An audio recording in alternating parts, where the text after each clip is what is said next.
Hey, everybody. We are live. I am Charles Cole, proud member of Power to Families. My first time doing the pack, and happy to actually do this work. I've gotten so energized just from doing it and standing with our families. Let's just go around the horn and just introduce you all first. One of y'all gotta turn off your other Facebook though, whoever got on. Hasten, who are you? No, I wasn't. Don't mute. I want you to talk. My name is Hasten Thomas, and I'm a longtime 27-year educator here in Oakland, California. Excited to be here. I usually am in like the education space, which means I'm like schools, or I'm the principal, I'm the teacher, I manage principals. But this summer and this fall, I joined Charles and David and a bunch of parent and student leaders to form Power to Families so that we could make sure that we had strong school board members coming in. That's beautiful, man. Tell us about who you are, good brother Castillo. Hi, thank you, David Castillo. I've lived and worked in Oakland for about the last 20 years as a public school teacher, as a principal, founder at Oakland Unity High School about 20 years ago. And I've been involved in a number of different initiatives and efforts and committees citywide. And, I've been a charter school parent, and I'm currently a parent of a child that attends an OUSD school. So I'm glad to be here as well. That's beautiful, man. Thank you for sharing that. Let's just jump in. Hasten, this pack has drawn a lot of attention, which is a good thing. It happens. But let's just remind people why we exist. Yeah, I mean, Power to Families, we're sitting around in July. Most PACs don't form the July or August before an election. But we had a situation where we have 4 open seats on the school board of 7 seats. And that means that, this race has the opportunity to really like swing the board one way or another. We saw some real, I think threatening language coming out of some of the candidates for school board, taking really, really hard stances against family choice, family options for schools, taking a hard stance against charter schools, taking a hard stance against, in some cases, I felt like fiscal responsibility and serving all kids. And so, we looked around, noticed who was playing, felt like our families didn't have voice. We saw some really disturbing data on what percentage of our families actually vote and who the voters are in Oakland and who has voting power in Oakland, and realized that the families whose kids are actually in the schools don't have a lot of voting power. And so decided we needed to make sure our families were empowered to have more power in this election moving forward. So we went out, raised some money, which has become quite controversial, and have been spending that on candidates who we believe are going to be inclusive of all children and all families, and put kids first and quality schools first in all the decisions that they make. Yeah. Did you want to throw in anything in there, David, or if you feel like she covered it, that's fine too. Yeah, sure. I won't repeat anything. I think the one thing that I've been thinking about recently is if we focus down on what we're actually doing. We have an election tomorrow that's going to close out. We've had early voting going on. We'll talk about that a little bit later. But historically speaking, you live in a city. Different cities, counties, states are different. But in Oakland, you live in a city, you vote for a council member, you vote for a school board member. And historically speaking, individuals would vote for school board members, maybe they wouldn't. And the role that this PAC is playing, Power to Families, is to actually put some, throw some accountability into the mix when we're talking about school board members, because there are some that believe that district school board members only represent district students. And without us being here, without our families, we want to make sure that that obviously we're voting and that we hold our elected representatives accountable going forward. Going back to Hazen's point about being responsible for all children. You want to add in a piece? I think Hazen did a good job of kind of saying why we exist as a whole. but also why you joined our work. Because I know mine. I'll come back to you, because I think you both covered why P2F exists. Why I'm a part of this team, because, and Hasten will remember this very clearly, when she asked me if I wanted to be part, I actually didn't. I don't like playing in politics. I don't enjoy it. It's not what I enjoy doing. But once I saw who our families were, and once I saw what they were trying to do and where they came from, and their stories that were similar to mine, and people trying to take their agency away, it felt more like a duty and a calling than it was whether I wanted to do it or not. So, I've been tired, but every time I go into our group, or I look at our parents, or I see them standing up to these people that's trying to bully them, I just get more, it just makes more sense to me. So that's why I'm a part of Power of the Families. And I think understanding why we are personally in it is important too. So I'll throw it back to you, David, on that, because you were recruited, brother. Yeah. So, I think with my experience, and again, I've been doing this work in Oakland for 20 years. I've been a principal for 10 years. I was a teacher for 5 years. And for 5 years, I've been an advocate of some shape or form for different organizations. But I think my 10 years as principal have really formed a lot of my core beliefs and why it was kind of a no-brainer to join this organization and this movement. Because I've been the principal that's had to actually run a successful school that's serving children and families, and then also at the same time fight the politics, not necessarily electoral politics, but just deal with an authorizer or with some other political force that was coming our way, and it was constant, and it still is. And so, I've engaged in that work, I've engaged in that fight, and I feel like the reason why I'm here with my principal hat on is that our schools they deserve representation, and I feel like that's what we're doing here. That's what's up, man. I don't know if you want to add anything, Jason. I just wanted to, one, make sure people understood why we exist, but two, just this is not glamorous work. There's been a lot of attacks. There's been a lot of negativity. There's been a lot of people gaslighting and or saying, speaking down to our parents as if they don't have any agency. And you stepped up. You stepped up to lead. And I think that you've been unfairly mistreated. I'm not shy about it. I think that they're trying to bully you, and they talk to you differently than they talk to David and I. So, I just wanted to, I know it's not about that, but people don't always know what goes on in campaigns like this. And I think you have to help people understand. Yeah, I think one of the things that's been really hard about being a charter leader is that actually I've only been a charter leader for about a decade, and I've actually been a district leader for 15 years and an education leader in the city for 27. But once I became a charter leader, that's all that matters, and that's all that is. And once you're a charter leader, for some people, that just means you're a horrible person who's trying to destroy public education. Never mind that none of those people have worked in public education, or they've not been in the schools, running them, teaching in classrooms. There's a lot of judgment in the public education space because it's madly politicized. On one side, you have the teachers union, who has picked a slate of candidates, and they have waged war on charter schools. And so anybody associated with charters, anyone neutral on charters, the posts on Power to Families, none of those posts are like, hey, tell us about your candidates, or I'm worried that X candidate has not enough experience, or he didn't teach in Oakland. All the comments are about, do they like charter schools? Oh, they're pro-charter. Oh, these are the charter candidates. Oh, they're the Bloomberg-funded billionaire bot candidates. They're never about the kids. They're not talking about what's good for kids, or, they're not talking about what the issues are, right? They're just talking about that. And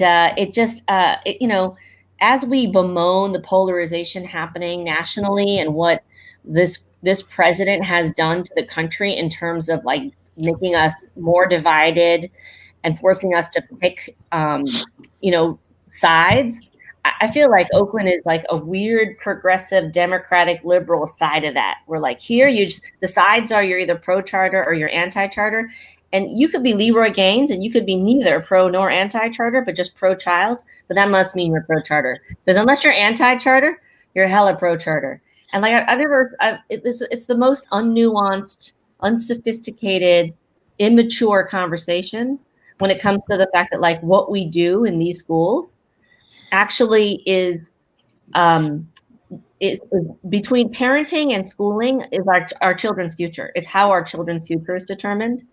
And yet what we're arguing about around one of the most important things, who sits in our school board, who leads our schools, has really nothing to do with who is more qualified to actually make those decisions on behalf of kids. And that's what's so disturbing for me. I'll raise this money again to get the right candidates, but the candidates we chose aren't the candidates who are going to shut down the district schools and close and open charter schools. The candidates we chose have actually said they enforce a charter moratorium. The candidates we've chose have said no more schools. The candidates we chose have said all children matter. The candidates are running in districts where half the kids have picked charter schools, and they have said those children matter. And because they say that, they are anti-charter, anti-union, anti-teacher, anti-liberal, anti-progressive, anti-democrat. And I don't get it. I don't get the lack of nuance, frankly. Well, I mean, David, I want you to jump in, and I want to give David some credit because, as we have spent time, protecting our families or standing in solidarity with our people or whatever the case is, what gets lost is a lot of people on the other side don't actually talk about what they stand for. They only talk about what they stand against. So, David, why don't we start with you and let's just shift the conversation around what is it that we value? Like, what do we stand for? Yeah, that's a great question. I want to go back just really quick and talk about something that Hasan referenced. Just on the eve of this historic national election, right? We're talking about local school board races, and why is that important? There's like long game strategies, there's short game strategies, and right now we're talking about like a middle game strategy to get the right people elected, the people that stand, close to our values. We'll talk about that. But I'll be upfront. It's been really disappointing to see, candidates or other campaigns that have chosen the route of, being unwilling to like compare their candidates with our candidates. And instead they want to put, their candidates up against, the abstraction of Michael Bloomberg, similar to, what people within the Trump administration are doing and wanting to have him run up against Hillary Clinton or Barack Obama, who are not running for president. And Michael Bloomberg is not running for school board in Oakland, not the last time I checked. So that's been disappointing. However, I'm really proud of our campaign, of our students and our families and the work that we've done, the media that we've created, our messaging around our candidates, because we are focused on our candidates. And that's, I'm super excited about the slate of 4 candidates and the qualities that they bring to the table. So why we do this work, what do we stand for? Outside of everything else that's happening nationally, we know this school district, the city as a whole is up for some big changes and shakeups, both financially, how the school district governs itself, how we've lost our focus on basics around academics and literacy, how we've lost our focus on looking at specific subgroups, African-American males, probably one standout group that we just don't talk about enough and what we're doing for them as a system. And I feel like, and then the charter school piece too, is like, what are we going to do with this charter school situation that we have? And I believe our 4 candidates they're talking more about outcomes for children. They're talking about how do we work better, district and charter together. We have several candidates that are coming in and stepping in with strong financial background, leadership background, classroom background. And so it's really, I feel like the slate of candidates are right for this moment in time. Yo, and I wanted to introduce one of our parents who is here. Miss Mia Riley. How you doing, Mia? Right now, if you have your Facebook open, we can hear it. So you got to mute your computer because it'll get a feedback. But basically, you know, as a parent, what made you join Power to Families? And, you know, what is it that you look for when you're trying to choose a school for your child? I joined Power to Family because, you know, we're really dedicating and thinking about our children, our communities, our families. We're not, how should I say, we're not judging, you know, what nationality our kids are, and, you know, our doors is open, you know, for our community. And I chose where my son is at now is because I've been in the community for, how old am I? I'm not that age. I've been in the community for over 50 years. And, you know, in our community, you know, we have support, and we're here to support other families. And we're here to support our African Americans and our Latino families as well. Mm-hmm. Well, you know, and I appreciate that. And again, like, our parents have just done such an amazing job. I would say this around the values, right? Like, I'm not in love with any system. I actually am agnostic. I don't care what you choose. I don't think that you should be propping up traditional systems on the bodies and minds of Black kids and brown kids, especially when they haven't gotten what they deserve. But also, if a charter school ain't doing what it needs to do, then get it up out of here too. That's not what this is about. What this is about is parents that said that they wanted more. You know what I'm saying? Is parents saying that they deserve better. And the most disrespectful thing, listen, I don't care about people disagreeing. Like, that's democracy. Disagree. Like, let's go at it. You know what I'm saying? Let's argue about, you know, our ideas and why you feel that way or whatever the case is, right? What's totally and completely unacceptable, though, is for you to constantly take away the agency of our parents and our students as if they don't, as they can't speak for themselves. And that's part of the reason, and one of my values that I think that Power to Families holds is that authenticity. I'm not interested in our parents trying to whiten up a message. I'm not interested in them trying to, you know, speak so certain people can understand it and hear it. I'm interested in parents advocating for their babies the way that they need to advocate for their babies, right? And so I think those are the values that I carry the most as far as Power to Families is concerned. But Hasten, I want to make sure I give you an opportunity to speak on this values piece if you like.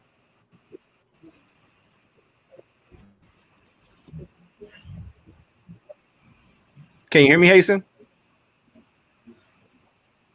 We might have lost Hasten for a little bit. Yeah, I mean, the values that our so when we we had 16 fellows.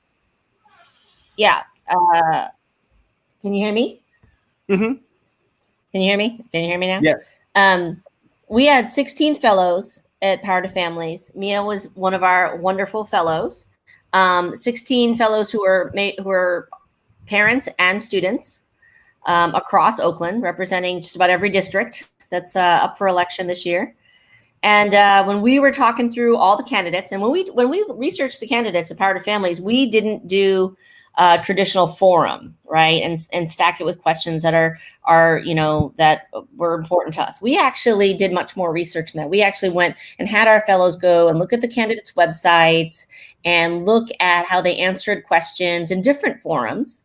Many of our parents participated in the Families in Action forums, but additionally, we looked at how candidates answered questions in the OEA candidate questionnaire, and so we've had an opportunity to really dig into the candidates. And I think one of the things that many of the things that our families were looking for, one, they wanted that authenticity we just talked about. They wanted people who were running not as a stepping stone to another office, not running because they have some sort of agenda, but they are running because they deeply care about children in Oakland and believe that schools can be powerful levers for change.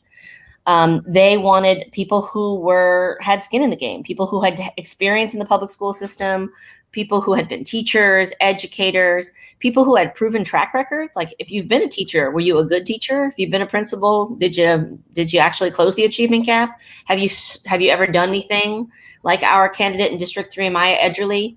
She runs on the side a organization that gives scholarships, and she supports young people, Black and brown, to go to college. And she's focused on historically Black colleges because she went to historically Black college. And we've had the opportunity to hear from many young people that she's influenced, because this is her side job, right? This is what she does on the side. Her full-time job is she works for an organization where she helps young people with disabilities get employed and get jobs and get job skills so they can stay in those jobs. I mean, this is a woman who got a college education, could have gone off to do anything, born and raised in Oakland from the West, comes back, and this is what she does. Like, proven track record in defying the odds for kids that we care about, right? So those were some. That was an incredibly important value that our families named. And they wanted candidates who believed all children, right, in their districts, and what is best for those children matters. Not an adult ideology or a delivery mechanism for public education, but what is best for that child. We have our candidates put in hard positions in some of these forums said, what matters is what works for the child. And I have to support what works for that child. And there might be a child who needs to go to a private school. There might be a child that has to go to a charter public school. There might be a child who's best served at Edna Brewer or Elmhurst, like Mia's child, right? The candidates we picked were candidates who absolutely believed that. And then the last thing that they all said was they believe also that equity is not equal, right? It's not about giving everybody the same. Our candidates named that this is a city that has perpetuated systemic racism in our public education system and in all our systems. Our system has facilitated very predictable patterns of performance, privilege, and power in the educational system. And in the end, our candidates named that was something they wanted to disrupt, and could even name concrete things they might do differently to disrupt that. How would you give more resources to different schools, different communities, different kids based on need? Would you? Does that matter? Does it matter if they picked a charter public school or a district public school? Our candidates named it did not. And that ultimately what families choose and what's best for their kids is what they have to respect and honor. That's who we chose as our candidates. That's what's up. And Michael, you should be on here with us, brother. So if you hit me, so I can give you this link to join. Mia, before we go into this next part, I didn't know if you wanted to add anything on to what Hasten says. You don't have to. I just want to make sure that I'm prioritizing your voice. Well, I just wanted to say something like what was Hasten saying. We don't tell parents to choose charter or what schools for kids to go to. But I'm speaking on myself. I'm proud of what I did because I helped families. I had families that I had friends that I've known. They went to different schools. Their kids are going to Cox Academy right now. And their kids are doing 100% better than what they were doing before. And when they asked me how Cox Academy was, I said, they asked questions. I gave them a few answers. And I told them, I said, well, why don't you register them in? I said, they do tours, you call and ask any questions. Long story short, there's 4 students at Cox Academy now. And I help them families. And these kids, their kids are also getting awards like we give, for students, once a week for African Achievement Awards and for Student of the Week and all that. And these students are getting rewarded for their reading levels and everything. So I just wanted to say, I'm happy that I helped these families because that's what I'm here for. I'm not here just because my child is here. I'm here for for families. Mm-hmm. That's what's up, man. I appreciate that. And we're going to keep coming back to you. David, I want you to help lead this because I don't think a lot of people fully understand what's happening right now. And we're just going to call this section the Oakland context. So, David, why don't you lead us there? And then I can the rest of us can hop in if you're comfortable with that. Yeah, that's great. So we are, and there's definitely been some rhetoric and people commenting on this upcoming transition with 4 school board members in Oakland that are not seeking re-election. I think, the 4, James Harris, Jamoke Hinton-Hodge, Jody London, and Roseanne Torres, they've all served multiple terms on what is essentially a volunteer full-time job for the children and families of Oakland. And so before we go any further, I just want to publicly thank them for their work and their leadership. All 4 of them haven't always agreed on everything, but they put in the work, and they put in, years of service and commitment, to try and create better conditions for children in Oakland. So I want to say that. I think the other thing I want to say about what's important about the majority of the board, changing in some way, shape, or form. I think our district budget is somewhere in the area of $500 or $550 million budget, right? It's huge. And it's a complicated job being a board member. And we've seen board members come on that maybe necessarily didn't have the skills or the awareness, and it takes them 2 or 3 years to figure it out, and then they're up for re-election again, right? I think what we need now, and I believe what's represented in our candidates, is both classroom again, school leadership, business experience, leadership experience, people that can come in and actually get to work on day one, because we don't have the time to allow, we don't have a 2-year onboarding window. We got to get to work, once they take their seats in January. And so that's why I feel like this is the stakes are really high for this election.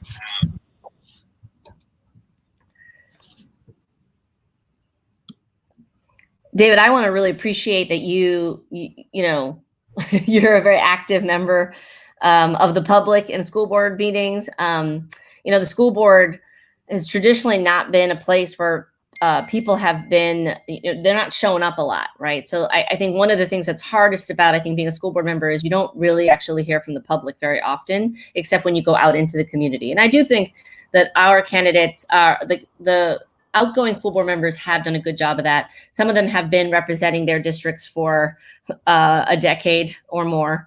And deep appreciation to those folks for doing a really hard job. I think there's this crazy assumption. It's a lot of judgment, right? A lot of judgment of people across the city of these folks and what's happening at OUSD. I think there's a huge assumption. As someone who worked for OUSD for 15 years, there's this huge assumption that a new person's just going to get in there, a new soup, a new school board member or whatever, going to get in there, they're just going to fix it. Because the last group was just stupid, right? That was the problem. You got to get rid of them and get new people, right? And we say this for every superintendent. We say this for, that's just not the case. It's complicated to turn. There is a reason why good people all over the country join school boards and become superintendents and become principals, and schools are still producing lousy results, right? We're part of a larger system that is designed for failure. And what we need in our school board members is courage and innovation and outside the box thinking and a willingness to disrupt and ask hard questions. I want to really appreciate Jamoke Hinton-Hodge, whose comment I can see right there in her beautiful face, who has had tremendous courage, who has taken stands, who has stood alone often, speaking about, kids, always leading with kids, always leading with community, and always, and I think that is what we're talking about. She's not always the best politician, but she has always been rooted in community, rooted in Oakland, rooted in kids. And I just have to say, I'm sad to see her leave the board, and love and respect to her. And it will not be the same board without her, for sure. But I think that the judgment of our school board members right now, and the school board in general, and our superintendent, this is hard work. And we're going to have patience and respect and collaboration and partnership. I think that's a big learning of mine, is whoever gets on this board, whether we endorse them or not, we're going to have to work with them, and we're going to have to support them, because they don't get to just go in there and be a strong school board member, right? It takes, like everything, practice and training and coaching and support and partnership. And if we don't bring that, I think our city will continue to struggle, no matter how bright or wonderful the Leroy Gaineses are, or the Austin Danhouses or the Cliff Thompsons. Like, they're not going to be in there and doing better than the sitting ones now if we don't lean in and support them. Yeah, I would just even say, and before I introduce you, Michael, I'm coming, brother. I just wanted hello, Michael. I just wanted to, I want us to get very clear on this Oakland context thing. So, because there's a lot of people that don't know what's going on. So, Oakland is going through an incredible shift in this city right now. It's probably one of the most gentrified places in the country at the moment. It's one of the most expensive places to live at the moment. And what essentially used to be a black city and then a black and brown city is shifting quite a lot. And there's been a lot of black folks leaving because, one, we didn't know our houses were as valuable as they were. Just go check in North Oakland. The other thing is that before the proliferation, before charter schools became even a big thing, black kids were still struggling in the Oakland public schools. So I just want to be very, very clear. Reading levels did not drop once charter schools came. That's not how that works. Also, for the Oakland context is there are always elections happening. People are always voting. Even if it's not at the ballot box, people vote with their feet, meaning that nobody is forced to go to a charter school. Not one person. You actually have to be proactive, choose that school out and apply for it. So when people are talking about charters are stealing money or these parents are stealing money or whatever, first off, black and brown parents don't owe the district anything. It is not their job to hold up a system that's been holding them back. But secondly, is that people have been using and exercising their rights of choices to make the decisions that's best for them. And so that's something that we have not been having the conversations about that we need to have. Jamoke, I hope you can get on and join us because I would really love your perspective on this stuff. But before we do that, and that was just a little bit of the Oakland context. The last part of the Oakland context, Mike, before I bring you in, is there's a war. All right. It's like an arms race. And there's folks on the union side that want charters out of here, right? So they'll talk about how evil charters are and all that stuff. And then a green dot will happen or Hastings Network will happen and they will join the union. And then, oh, look at that. What do you know? Green dot isn't evil anymore. And it's because that's a membership game, right? Ask yourself when the last time you got to sit in and be a part of the union's negotiations about your kids. It's never happened. It's not how that works. Go ahead, David. I'll bring you in on that. But I just wanted to understand what this context was because our parents are being attacked and our group is constantly being attacked. And most of those people that's doing the attacking ain't black or brown. And a lot of them ain't been in Oakland for that long. Yeah, real quick on that point, because you struck a nerve there. I think, so again, when I look at our candidates, I'm not looking at candidates. I mean, I'm looking at Austin's platform right now, and he's essentially calling for a moratorium on charter schools. Hello. And maybe that's what we need, right? I think there's a common sense logic there. Getting to the point that you were talking about, Charles, about, one of my big concerns with, it's not necessarily a huge concern, but it's growing, is the number of charter schools that are being unionized. Because what happens when we see a failing charter school that is unionized, historically, what we're starting to see are school board members giving those schools a pass because they somehow, they're part of like the collective bargaining family. And so they're going to go a little softer on them than they would a charter school that is not unionized. And that's not good for kids either, right? And so I want to be very clear about that. I want to be clear about the 4 candidates that we're supporting. We need them to support high quality schools, period. We need Dr. Thompson, we need Leroy Gaines, we need Maya Edgerly and Austin Danhouse to support high quality schools, period, whether they're district or charter schools. Mm-hmm. Yeah, I mean, and Michael, I wanted to bring you in. We just wanted to get through that piece real quick. But Michael, I want to throw it to you because one, you've just been incredible along with Mia and the rest of our team. But I want people to know why you're here and what made you join. And it's just powerful when you speak. So let me give you the floor. I appreciate that. Thank you. Well, I have to say the main reason that I joined Power to Families is because I feel like it's important for people that live in the communities that these schools are in to have a voice and to have their voices heard by people that are going to make their most important decisions for their children and their future. It's not fair how majority of the time when you look around, the people that are making the calling all the shots for your kids have no investment in their life whatsoever. They don't know where they're coming from, what your situation is, how you do or don't live, and yet they'll stand at a school board meeting and tell everybody what your home life is like and what your children do and don't need, and they don't have, like they say, a dog in that fight. So I joined Power to Family because it actually gives us the opportunity as the people in the community whose kids these are, a chance for our voices to be heard in a place where it truly matters. I want to say before I joined, and took on this endeavor, I didn't really, I understood, but I didn't really feel the gravity of just how important, these races are to everybody that's involved in the city and that's going to the schools. I mean, I had to do some backdoor stuff just so I could go to Terra, Grass Valley, and Skyline when I came through Oakland. And kids shouldn't have to do that. You should be able to send your kids to the place that they are best served, plain and simple. And it shouldn't have anything to do with a political agenda, or who's trying to get on the board to serve their own personal agendas and, just to be popular, basically. So that's why I joined. My voice is important, and so are the people in my community. And this is one of the best platforms ever for having that heard.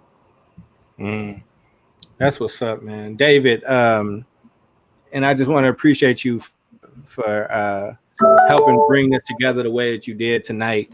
I know there's another topic there, so I wanted to give you the floor, because the place that I want to go when we get a chance, I'm sorry. I want to deal with these people that's been trying to spam our pages. I want to call out facts. I want to name the fact that it's mostly white people that live in the hills talking to Black and brown families. So before Charles goes off the deep end, before that happens, David, I'm going to let you actually be the civilized person and lead us into our next part of this discussion, brother.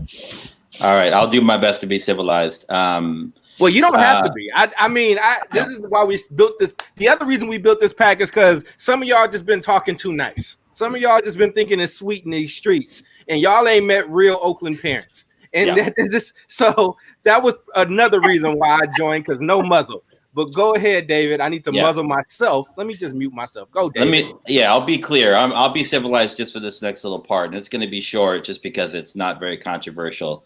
But so the reason we wanted to hold this event tonight was because we know at this moment in Alameda County and in Oakland, close to, depending on where you're looking at, essentially half of the people that we anticipate are going to vote have voted. There's still going to be a lot of voting tomorrow.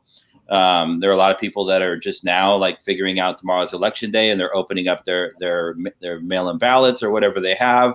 And so while we've had record number of early voting and mail-in ballots counted already, we don't know how people voted. We just know that people voted. And this is also a national trend that we're seeing records broken in, Texas and Florida and places where you might not expect it. We're seeing a big shift nationally in terms of voting and early voting, obviously with the impact of COVID. But tomorrow is election day in Oakland. The polls open at 7, they close at 8 p.m. And if you have your ballot and you're ready to drop it off or come vote, I just wanted to flag for people that, it's not a traditional year. You're not able to go to your local voting precinct. The city and the county have that's funny, have set up voting centers throughout the city. And so we've been working using the information that the Oakland side has put out. They have a pretty good website. But if you go to the Alameda County Register of Voters 2, you can download a map just to figure out where to go tomorrow to either drop off your ballot. The city, the county, and the city, we have ballot boxes that are distributed. You can drop them off. You can still mail in your ballot as long as it's received and postmarked tomorrow. So you can vote in person at a voting center.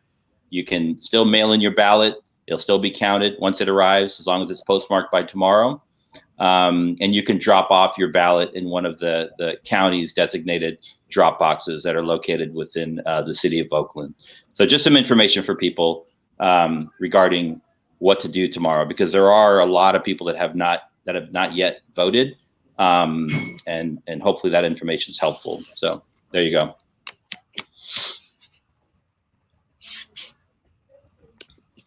I want to just read this from a parent before I bring back our Mia and Mike. Dom Garrett, who I've known for a while, super amazing brother and a father. You said Oakland schools had bad reading levels way before charter schools came around. I'm a parent who supports charter schools. As a parent, I should have the right to send my children wherever I feel that they can get a better education. And that's the thing, man. That's it. Like, nobody in our group is anti-district. As a matter of fact, most of the people in our families in our group have kids that are somewhat in both, right? Like, they have like a mix where like a kid is in a charter and these kids are in traditional schools or whatever. Mm-hmm. Everybody wants to see Oakland do well, but this is what's leading me to that place, because every time we post something, there's a slew of white people and they talking about like billionaires and all this stuff, and they ain't from the Oakland that I'm from. They ain't from it, and not even a little bit. And we did it. I went through all the questions. David, we followed all the rules. Hasten, we followed all the rules. Now it's time for you to get this smoke. Now it's time, because, and they just got negative stuff to say about the young lady running in District 3. She is from Oakland. She is Black. She is homegrown. She went to a HBCU. She's from here. And then y'all like, but billionaires. She don't know that billionaire. She don't know that man. And also, just for the record, let me show you how PACs work, because y'all don't understand. I can't even talk to Maya. We ain't had a conversation. We can't, she don't choose which PACs pick her. We chose her because she's amazing. And if you keep coming for her in front of me, you got a real issue. If you keep having stuff to say about Michael, about his kids, I promise you're going to have an issue. If you got something to say about Mia and what she's doing with her family and her kids and how she's helping other people, I'm not standing for it. I work for me. I don't have a boss. I can't be fired. Roll up with that dumb stuff if you want to, and you're going to run into some problems. I'm not speaking for Hasten. I'm not speaking for David. I'm speaking for Charles Cole, because I'm from Oakland for real. And some of y'all getting way too comfortable. If we arguing and debating, we can do that. But when you start to be disrespectful, it's a different type of energy. And I'm gonna introduce you to old school Oakland energy. That's what I'm gonna do. And I'm speaking on behalf of me. So I'm going to let our parents go ahead and speak. Mia and Michael, the floor is yours. Well, and I just want to name the most recent tweet that we were kind of sharing amongst ourselves, which we didn't respond to because at this point we're focused on our candidates: Austin Danhouse, Maya Edgerly, Leroy Gaines, and Dr. Clifford Thompson. And as our former First Lady said, when they go low, we go high. So we've been focused. But like the most recent Twitter tweet from, I think, a woman named Kim Davis said that we were the gentrifying racists. We were the gentrifying racists. That's us. Thank you. I lived in like multiple shelters in Oakland, right? And went to Hawthorne and Lafayette. You know about Hawthorne. It ain't here no more. But you know about Hawthorne. I went to Westlake. Mike, where did you go? Let's see. Actually, I started in Cox, but then I went to Grass Valley, Montana. Mia, what about you? Where are you from? I'm from the town. Oh, what schools did you go to, from Mia? Here. I went to Stone City, Stonehurst. I went to Madison, and I went to Casamont. So, and so all of us went to schools in Oakland. All of us grew up here. I don't know what these people are talking about. And here's what I'm gonna tell you. And you named all those people. I really have particular issue with the type of attacks on all of them, but especially that young black woman, who don't deserve half this hate that she getting. Leroy Gaines don't deserve this hate, but whatever, right? But that sister that's like made them sacrifices, I'm taking it personally. I'm taking it as a personal affront. She don't know me. She ain't got to know me. We ain't got to be friends. Please say all those things to me. Please say it with we nose to nose. I just please, please, I'm begging you. And I'm saying this to somebody who was homeless in this city. I don't want to hear that shit, man. Mia and Michael, the floor is yours as parents. Go ahead. We're going to let y'all have it. Look, Chuck, I agree with you 10,000%. You know, and the thing that I find to be the most ironic, these same people they'll never say that to me. They'll never say that. I'm at the point now, these same people half-ass won't say the same thing to me on Facebook. You know, like I might look in your background and come to your house. That's how Oakland get down. You know, like, but these people do a whole lot of gaslighting. They do a whole lot of misdirection, a whole lot of smoke and mirrors. None of them speak anything on facts. So I try not to let it get under my skin and agitate me too bad. But I agree with you 10,000%. You know, like, we're not disrespecting them. I'm not coming for them and their values or they, you know, family members and how they grew up and lived their life. But yet that's the first place that they always want to go. But honestly, that just shows how weak-minded all of these people are.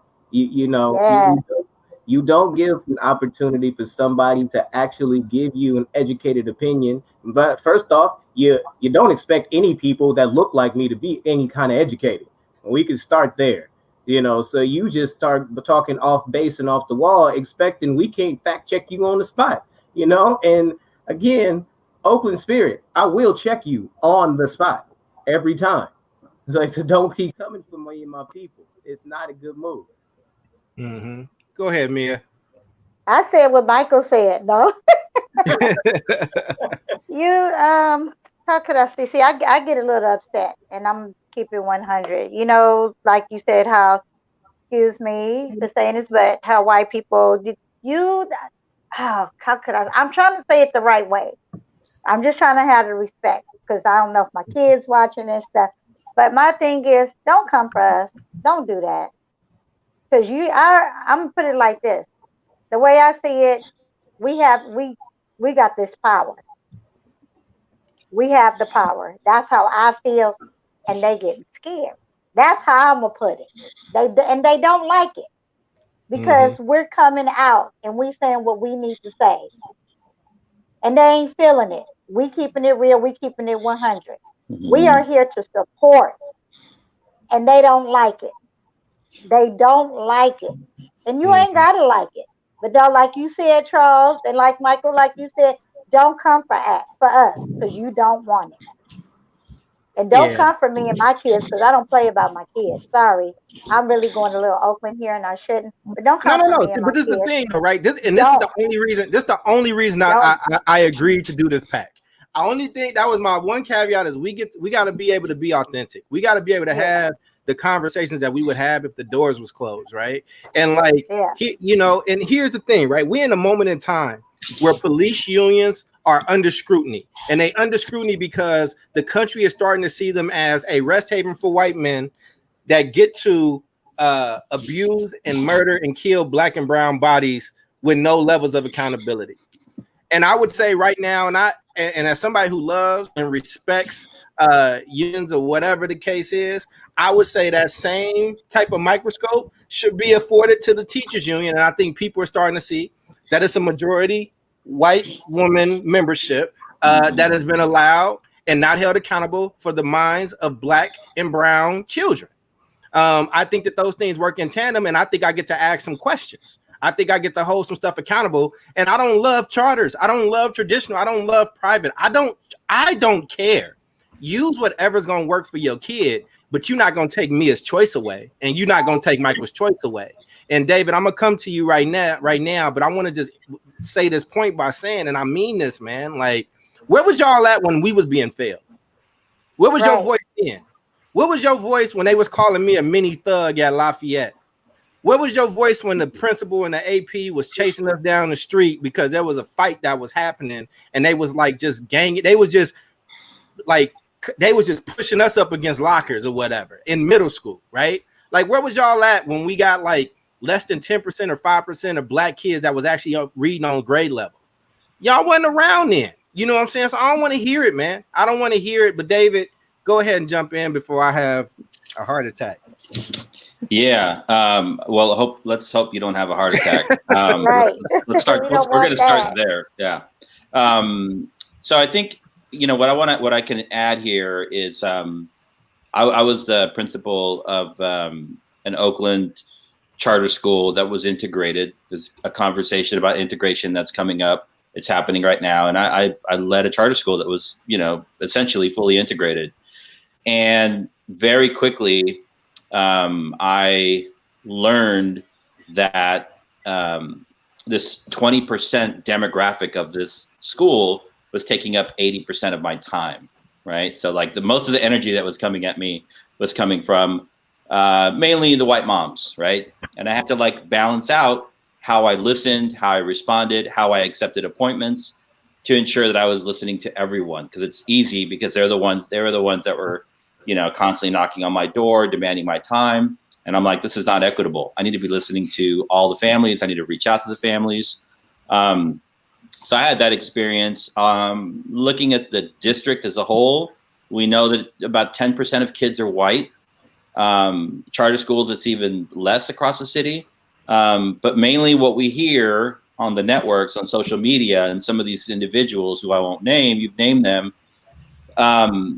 I'm not worried about them having a heart attack. I'm worried about them having like an aneurysm or something, because they're going full gas on this, conspiracy theory about what's happening in this election. And they don't have children in charter schools. They don't rely on charter schools. They've got no business in the conversation. But whether it's paid or unpaid, it's just noise. And it's been disappointing to see how this campaign has unfolded and how unhinged some people have gotten while we remain focused on our candidates. So I want to just add that. Well, let's go ahead and wind down, David. I think that was good. And I just want to clarify. Ahead, I want to clarify. People make it seem like we're the crazy, right? And like these people are the sane and the reasonable. Like we're the gentrifiers. We're the billionaire-backed corporate privatizers. We're the racists. I mean, this is a call of all people of color. The white woman called us racist, and they're the reasonable. And like, here's what's crazy, right? We got into this. We were like, we didn't know if we were going to raise any money, right? We were like, let's go see what we can raise, and we raised a little bit of money. And then, the mayoral endorsements came, right? Mayor was like, damn, those candidates that Power to Families pick, those are the right candidates. Those are the sane candidates. Those are the candidates that are about all kids. Those are the candidates that will have fiscal responsibility and steer the board correctly. So the mayor, she's not anti or pro charter, but she picked these candidates. And so now the mayor sucks, right? So then the former governor is like, hey, you know what? I'm going to pick some candidates too, because it's getting a little crazy in Oakland. We need to have sane people on the school board. And, so he picks the same candidates. Now the former governor, who we all loved, had like 80% approval ratings at one point amongst Democrats. Now he's crazy. And so the NAACP, the leadership of the NAACP, endorsed every single one of our candidates. So now the NAACP is crazy and they don't represent me. And so you see all this slamming of the NAACP. This is like the crazy. This is what David's talking about. They're like fomenting at the mouth, trying to create some sort of conspiracy theory as if we are like Trump. And like we actually are the reasonable Democratic progressive liberals in the city who actually have, the three of us, experience in schools, the four of us children in Oakland's public schools, and are people of color who are either born and raised in Oakland or have committed most of their adult lives to the Oakland public school system. And yet we're the outsiders. We're the gentrifiers. I'm being called an outside gentrifier from people who live in Berkeley. I'm like, how are you going to be living in Berkeley, teach here for 1 year, and then call me an outsider? There's just like nonsense, right? And I want to remind people, Like, we are the coalition of the reasonable. We are the people who picked candidates. Again, Austin Danhouse, Maya Edgerly, Leroy Gaines, and Dr. Clifford Thompson, who have all called for a moratorium on charters and no new schools, have talked about reading and literacy and equity as like something we have to ensure all children have. They have talked about the problem with like predictable patterns of performance and power and privilege in this city. They have talked about systemic racism, and they have talked about all children. They have not threatened to close some people's schools and not other people's schools. They have talked about quality as the measure by which you decide, and they all have proven results. And we have picked the same candidates as the NAACP, the mayor of Oakland, several city council members, as well as the former governor. And somehow we crazy? But Hasten, and even answer this question. This is where the gaslighting and the lying comes from, what Mike was talking about, right?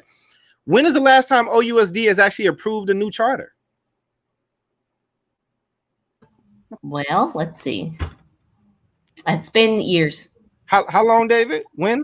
It's been like 4 or 5 years. This is what I'm saying. Like, if you are just listening, right? If you're just out there, you think that like they just building schools all willy-nilly left and right. You know what I'm saying? It's like, this is where that lying stuff comes in, man. But Mia and Mike, let me let y'all get y'all final thoughts in. Mia, I'm gonna start with you. What do you want to lead these? Oh, and people that's watching, we need you to like, love this, and we need you to share it. We need you to share this, because for too long, this side has been trying to play nice and be friendly and all that stuff and just let people and just take shots. Like, I watched Hastings get attacked this entire time, and me and David standing right next to her yelling at people. Like, we the ones that said, like, what's up? You know what I'm saying? And that's who you want to pick on. That this is what bullies do. They're not used to people standing up, man. But Mia and Mike, let me give y'all final thoughts. Go ahead, Mia. I'm just gonna say, like I said earlier, you're not going to bring us down. We're not going down. We're going to keep going, and we're going to go higher. We're going to be on top of the mountain. That's what I'm going to say. Stop with all your negativity, your little bull. You know what? We ain't hearing it. We ain't having it. Back off, Hasten. She ain't doing nothing. You let it go. You don't know what's going on. Let it go. You don't know what you're talking about. That's what I'm going to say. And I love you all. That's what's up. Mike, getting steamed up here.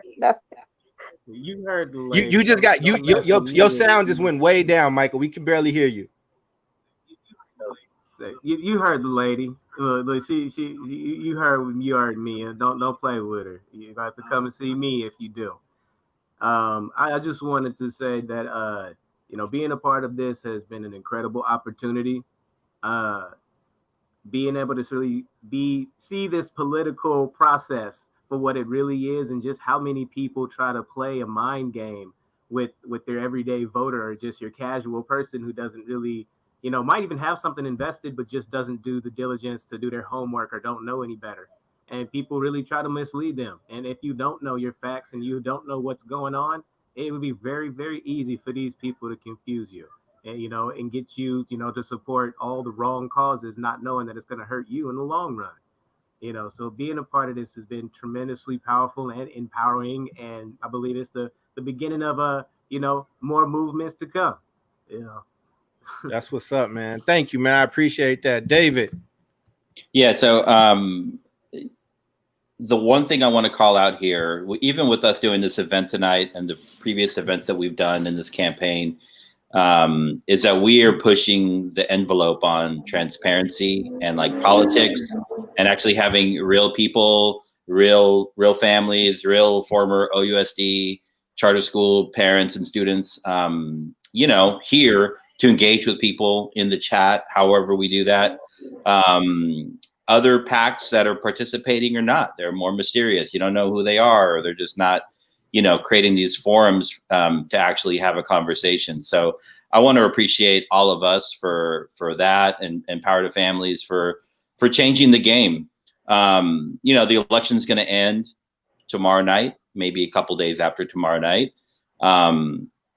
But this movement that's been spurred by this group, specifically in Oakland, is not going anywhere. We're not going to come back in 3 years and start up again. I really think we have an opportunity to rethink how politics happens, how you can actually take grass tops funding and do grassroots work in between election cycles, holding elected officials accountable for making the right decisions that benefit all children. So this work doesn't end tomorrow. Tomorrow is like a starting point. And so I just look forward to what comes next with this group and our courageous leaders. Thank you. Awesome, man. Hasten, what's your final thoughts? Well, I want to appreciate this community. I feel like, I was born in Korea, grew up in Massachusetts, where there was it was like a 99% white community. And there was a whole brand of progressive liberalism in Massachusetts that was a little scary, actually. And I left there and I really didn't want to go back. And I do worry about Oakland. I worry that the voices of our communities and our families are being drowned out, that there are a lot of new people moving into Oakland. They're buying up houses. They are gentrifying the city, and they're pushing out our families. And they are speaking up, and they are on our website, and they don't know. They are not rooted in the history of this town. They are not rooted in the struggles of our communities, and they are not part of the solution, but they are out there, right? And I do worry about the hypocrisy. I worry about the hypocrisy of it's okay for Bloomberg to fund, Biden, and it's okay for Zuckerberg to fund Prop 15, and no one's out there getting mad about that. It's okay for Biden to fund soda tax, anti-soda tax, right? But for some reason, it's not okay for him to fund Power to Families, which is a community of Black and brown leaders across the city that are about public schools, that are parents and youth and educators. Some of that's not okay. And so, the hypocrisy and the loudness of the hypocrisy, I think that it can be very distracting. And I appreciate this group for keeping me not distracted, right? Because that's actually, I feel like that's the goal, is to kind of distract me by calling my name out constantly. My poor daughter's like, who are these people? Have you ever actually had a face-to-face? No, I've never had a face-to-face with any of these people calling me out day after day, right? So that's what's happening right now, right? You want to come, I can't imagine how you talk about people when you haven't actually had a face-to-face and a conversation. What are we teaching our children? What are we modeling? What does it mean to have human decency? What does it mean to have empathy? What does it mean to try to put yourself in someone else's shoes with whom you disagree? And how do we lose all those values in this city? But I believe the great majority of people in the city do have those values. I have to believe that. I have hope in that. I have faith in that, because you good people have given me that faith and that hope. And I appreciate the very late text chain conversations that go on amongst all of us. Having my back and focusing our work on kids and community, and not getting distracted by the haters. People who literally all they do is hate on us. That's all they do all day, every day. Tweet every 30 minutes, the same damn thing every 30 minutes. God, there's an enormous election to win nationally. There are some really important work to do to right the wrongs of this city on every level. And yet that's what they choose to do all day, every day. And that's sad. But I do appreciate you all. The work is, as David said, going to continue. And, 6 months from now, we'll be doing some different kind of work. A year from now, we'll be doing different kind of work. In 2 years, there's another election. You can tweet all you want about us. We're not going anywhere. We live here. We work here. That's right. That's right. We've been here. Man, we're going nowhere. I think you said that beautifully. Here's the thing. Here's why they worry about billionaires so much, right? They worry about billionaires so you don't focus on the millionaires that's actually buying these homes and taking up spaces and pushing you out, right? I'm not worried about Bloomberg. I'm worried about you. I'm worried about you walking into these schools and not letting our kids go up the hill and be at the same school as your kid. You know what I'm saying? I'm worried about you when I'm still walking down the street, no matter at whatever degrees I got when I get on BART, the white lady that's still holding her purse right before COVID hit, I'm going to do something to her, right? I'm more worried about that, man. I'm not. Listen, people, thank you all for joining us. I really truly appreciate this work. I truly appreciate you all. I want to read Hubert's quote before I finish up my piece. He said, "White privilege is real, and we cannot let that root us out of Oakland.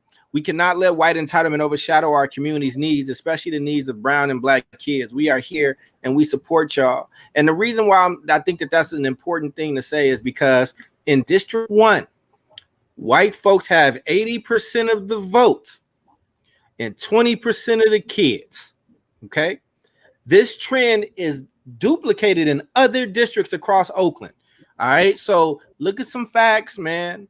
And when it all said and done, when they yell about billionaires, when they tired and out of breath, and they can harass us or do whatever, and then as soon as you say something back, they talking about being bullied. There's actually a term for that now, but whatever. Go back to How Are the Children. Go back to Who Can Read.